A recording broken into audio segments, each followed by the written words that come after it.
something to motivate you. He always wanted anyone to succeed. He always wanted everybody to have a better life for themselves. I'ma keep it real. I didn't have a deal. Like, I remember when Big and Jay was in the studio. And I be doing things that you won't respect. We got sex appeal. Manipulating you to get you to do what he wanted you to do. This song, because I tell loyal people and a lot of things I've gone through. Talk a lot about what I went through during the trial and a lot of I'll still be worth the mill. My own again. For years, we were told Lil Kim was bitter, that she turned her back on Biggie's crew, that she couldn't let go of the past. But what if we had it all wrong? Because after more than a decade of silence, betrayal, and media spin, Lil Cease, one of Biggie's closest friends, just stood up and admitted something shocking. He was wrong about her. And not just wrong, he helped bury her place in Biggie's legacy. This isn't just some petty hip-hop fallout. This is about loyalty, manipulation, and how one of rap's most iconic women was almost erased from the story she helped build. The apology that just rocked the internet didn't just change how we see Cease, it changed everything we thought we knew about Lil Kim and the Notorious B.I.G. And once you hear what she went through, what she kept silent about for years, you'll never look at that era the same way again. Long before the lights, the drama, and the headlines, there was just Kim and Cease. Two kids from Brooklyn trying to survive, trying to make something out of nothing. And here's the part most people never talk about. Lil Cease knew Lil Kim before Biggie ever came into the picture. That's how far back they go. Their connection wasn't built on rap. It was built on real life. They shared the same blocks, the same hunger, the same dream of escaping a life that didn't offer many chances. So when people say their fallout was just about music or court drama, they're missing the bigger picture. This was personal, deeply personal. Back then, Biggie wasn't the Notorious B.I.G. yet. He was just Christopher from Bed-Stuy, and Kim was the girl who always had his back. She wasn't just some female rapper in his clique. She was part of the foundation. And Cease, he was like the younger brother in this makeshift family. Kim, Big, and Cease, those three moved like a unit. That bond meant everything in a world where trust was rare and loyalty was everything. But loyalty is a fragile thing, especially when fame, money, and death get involved. That's what makes Cease's recent apology so heavy, because when someone you knew before the fame admits they played a part in your downfall, it hits different. It's not just regret, it's a confession years in the making, one that forces everyone to ask, what really happened after Biggie died, and who really had his back? Because once Big was gone, the loyalty they built together would be put to the ultimate test. When Biggie was taken out in 1997, everything changed in an instant. The music stopped, the momentum died, and the glue that held Junior Mafia together vanished. What had once been a tight-knit circle, bound not just by music but by loyalty and survival, began to fracture. Big's death didn't just leave a void in hip-hop, it left a leadership vacuum that no one could fill, and that's when things started to get ugly. With no one to keep the crew in check, the group quickly unraveled. Money that once flowed freely disappeared. The label support faded. People who used to be like family began moving funny, motivated by ego, fear, or desperation. Everyone was looking out for themselves. And in the chaos, Lil Kim, arguably the most visible and successful member of the group, found herself completely isolated. Instead of being celebrated for how fiercely she rode for Big, Kim got painted as the angry one, the ungrateful one, the diva.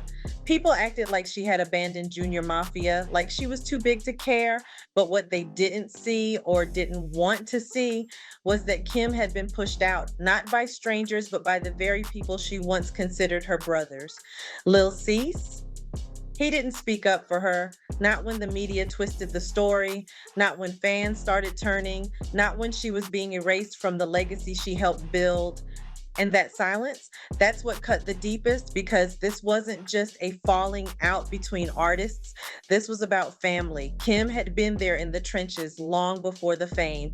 She watched Big turn them all into stars. She watched him pour life into every verse, every plan.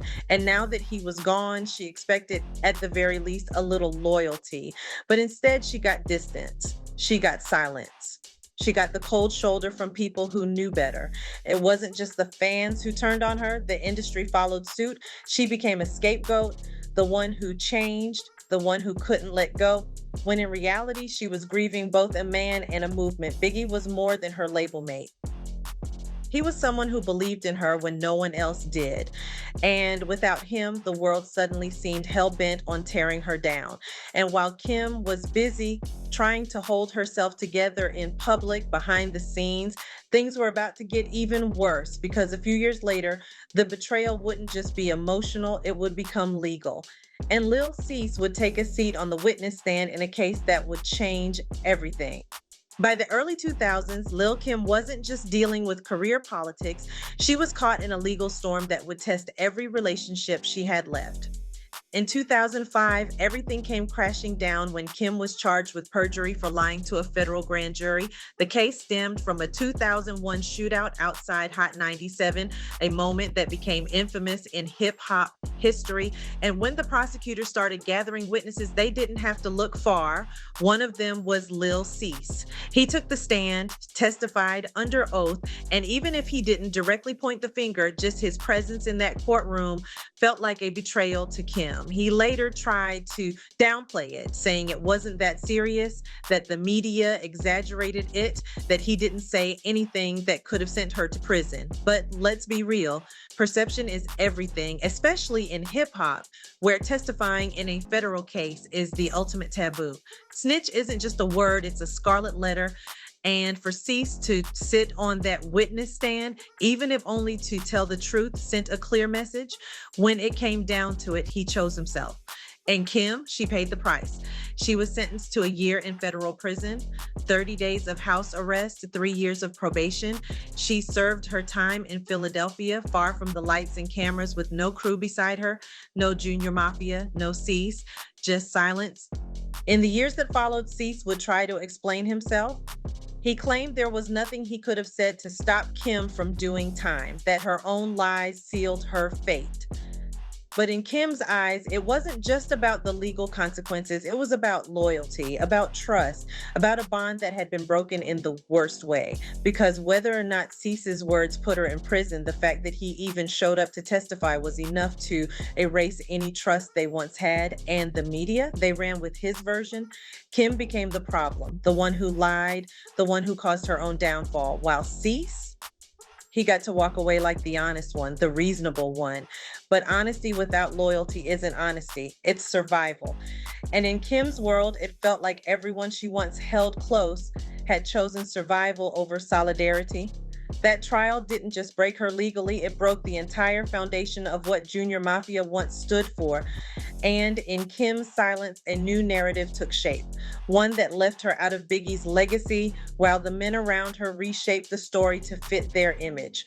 But Kim wasn't done, not by a long shot. After the trial, the silence between Kim and Cease became permanent. The damage was done, and while Cease tried to explain his side in interviews, Kim had already made up her mind. She was done with Junior Mafia. She cut ties, no more music, no more public appearances together, and for years, she never looked back. But while Kim was rebuilding her life in private, something more sinister was happening in public. Slowly, her name started disappearing from the narrative. As Biggie's legacy grew, Lil Kim's role in it started shrinking.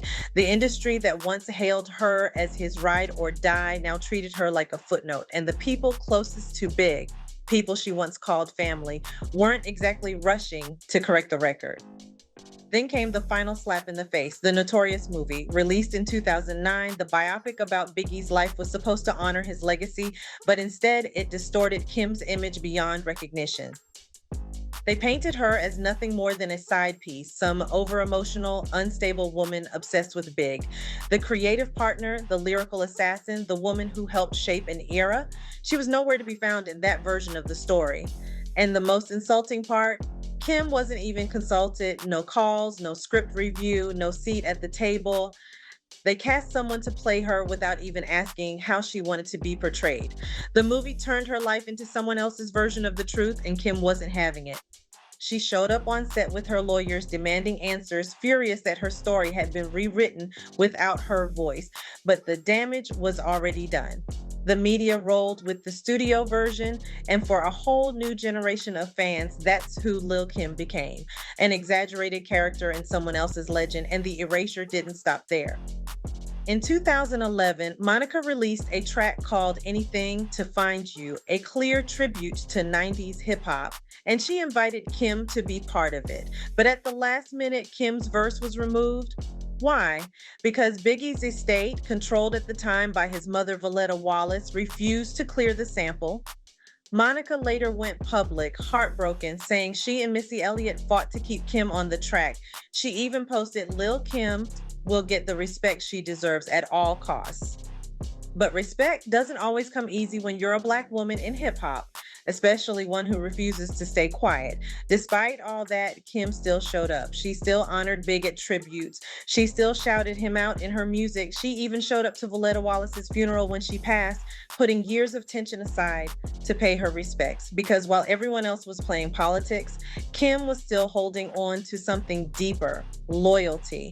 Even after being pushed out of the spotlight, she never stopped writing for Big, but you'd never know that from the headlines. You'd never hear that in the interviews, because when the men got the mic, Kim's name rarely came up. She had become a ghost in her own history, but that silence, it wouldn't last forever.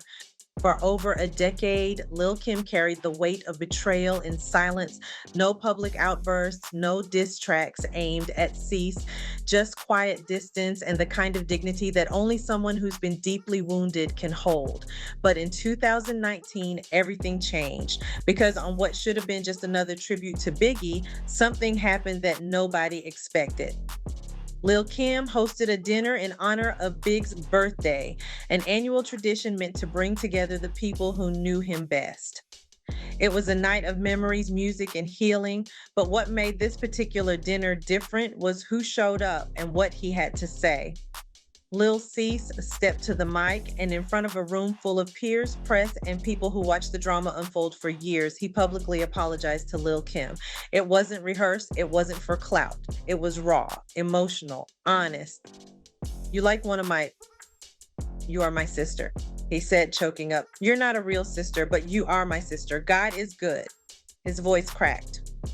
The room fell silent. People who'd once bought into the narrative of Kim being difficult, disloyal, or cold suddenly had to sit with the truth. She was the one who never stopped showing up. For Kim, it wasn't just an apology, it was a shift. A moment where the spotlight finally returned to her, not as a side character in Biggie's story, but as one of its central authors. She later told Vibe magazine, "The moment felt like a spiritual awakening." That putting Big's heart back together meant putting everyone back together. "All of us were Big," she said. "Putting him back together is putting all of us back together." It was about more than music, more than history. It was about healing, about rewriting the story in real time in front of the very people who had once erased her. And for the first time in years, Kim wasn't just being acknowledged. She was being celebrated. Not as an icon who got lucky riding someone else's wave, but as someone who built the wave, who helped shape the movement, who kept Biggie's name alive even when the people around her stayed silent. Cease's apology didn't erase the pain, but it cracked open the door to something bigger, a reckoning, a chance for fans, media, and even former friends to finally ask themselves, have we been wrong about Kim all along? That 2019 apology might have marked a turning point publicly, but the truth is, Kim's loyalty had never wavered. Even after Biggie was gone, even after Cease testified, even after she was painted as the villain, Lil Kim never stopped writing for the people she loved, and that's what makes her story so powerful. Cease himself admitted it. After Biggie passed, Kim was the one who held him down. When he was broke, lost, and struggling, it was Kim who let him crash at her place. She didn't hesitate, she didn't keep score, she just opened the door. That act alone speaks louder than any apology, because even when she had every reason to cut people off, she still chose compassion. And while Junior Mafia faded into the background, Kim stepped into something bigger than fame, legacy. She didn't just keep Biggie's name alive, she protected it. When the world tried to commercialize his story or reduce him to a caricature, Kim pushed back. In interviews, in music, in tribute shows, she was there. On her albums, Biggie's presence is undeniable. She rapped about him, mourned him, celebrated him. Go listen to her song Hold On with Mary J. Blige. Kim describes losing Big as being more painful than childbirth. And this wasn't some PR stunt. It was grief, raw and unfiltered, the kind you only hear when someone's still healing years later. She didn't stop there. In 2016, she dropped I Did It for Brooklyn, a love letter to Biggie and the borough that raised them both. She brought people together, former enemies, old friends, industry folks she hadn't spoken to in years, all for the sake of honoring his memory. She even invited the same people who once kept her out of Biggie tributes. Because for Kim, it was never about ego, it was about legacy. And the craziest part, she did it all while being disrespected by the very industry she helped build.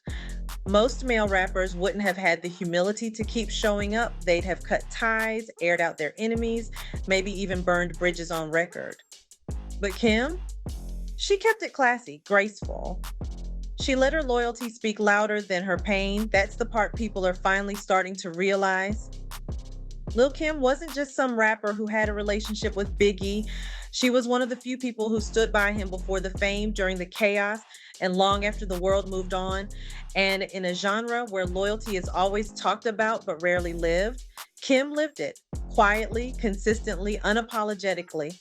For years, the industry didn't just ignore Lil Kim's loyalty, it actively rewrote it. While male rappers were hailed as legends for far less, Kim got branded as problematic, difficult, dramatic, and the worst part, those labels stuck. After the trial, the media didn't want to hear her side. They wanted a headline. And Kim, who had every right to speak her truth, was boxed into a one-dimensional role. The angry woman who couldn't let go. She was reduced to a footnote in Biggie's story, a former flame, a background character, not the woman who stood beside him in studios, shaped her own lane in rap, and fought for his legacy when everyone else went quiet. And let's not forget the Notorious movie. That film didn't just miscast her, it distorted her. They turned her into a jealous side chick, completely ignoring the creative partnership, the history, and the emotional depth between her and Big. Kim was never consulted, not about the script, not about the casting, not about how she was portrayed. She showed up on set with her lawyers furious, and rightfully so. Because how do you tell someone else's story, her story, without even asking her what really happened? How do you recreate moments of intimacy, of grief, of loyalty that no one could possibly understand but her? And that wasn't the only time her voice was silenced. In 2011, she recorded a verse for Monica's track, Anything to Find You, a tribute to Biggie's era. But Biggie's estate, controlled by his mother, pulled Kim's verse before release. Monica later said publicly that both she and Missy Elliott were hurt and furious, that Kim deserved better, but once again, Kim was erased from a tribute meant to celebrate the very world she helped build. Despite everything being shut out of music, film, even tributes, Kim never lashed out in the way most people would. She didn't air out secrets, she didn't burn bridges, she stayed loyal even when loyalty wasn't returned. And let's talk facts. Lil Kim changed hip-hop. She made space for women in an industry that constantly tried to silence them. Without Kim, there is no Nicki, no Cardi, no Megan. She laid the foundation for everything that followed, and yet for the longest time, people questioned her pen, her purpose, her place. But the truth real ones know, real fans remember. The narrative may have been twisted, but Kim never stopped living her truth. And now, slowly, the world is starting to catch up. Lil Cease's public apology didn't just mend a friendship, it cracked open a door the industry had kept shut for years. For the first time in over a decade, people started revisiting the story of Lil Kim, not through the lens of gossip or controversy, but through the truth. Fans who once judged her harshly began to reflect. They realized how easily her loyalty was ignored, how her pain was dismissed, and how her contribution was buried beneath someone else's version of the truth. That apology, raw and unfiltered, didn't just clear the air, it cleared the path for Kim to reclaim her legacy. Because the truth is, she never stopped holding Biggie down, not once, even after being pushed out of his story, even after the betrayal, the silence, the headlines. Kim stayed true. She carried Big's name through her music, through her performances, and through every dinner, tribute, and moment of remembrance she could create. She never needed to scream for validation. Her loyalty was loud enough, and now people are finally starting to give her flowers while she can still smell them. Younger artists are naming her as an inspiration. Media outlets are rewriting old headlines. Hip-hop fans are going back to the music, the interviews, the moments, and seeing them with new eyes. This isn't just redemption, this is correction, a course shift in a legacy that was always hers to begin with, because Lil Kim wasn't just part of Biggie's story, she is part of his legacy. And more than that, she's a legend in her own right. In a genre where loyalty is rare and women are often written out of history, Kim didn't just survive, she endured. And now she's being recognized, not just for what she did for Big, but for what she's done for the culture. So now that the dust has settled, the question isn't whether Lil Kim was loyal, it's why it took the world so long to see it. She didn't just mourn Biggie, she honored him, protected his legacy, carried it on her back while being erased from the very story she helped build. And even when everyone turned their backs, when the headlines painted her as bitter, when her own crew testified against her, she never broke, she never stopped showing up. Lil Cease's apology may have been the spark. But Kim, she's been holding the flame all along, and maybe now, finally, the world is ready to give her the credit she always deserved. But what do you think? Was Lil Kim unfairly judged? And has hip-hop done enough to make that right? Let me know your thoughts in the comments, because this conversation isn't just about the past, it's about how we protect our legends now while they're still here to hear it. Hit that like button if you felt this one, subscribe for more untold stories, and I'll catch you in the next video.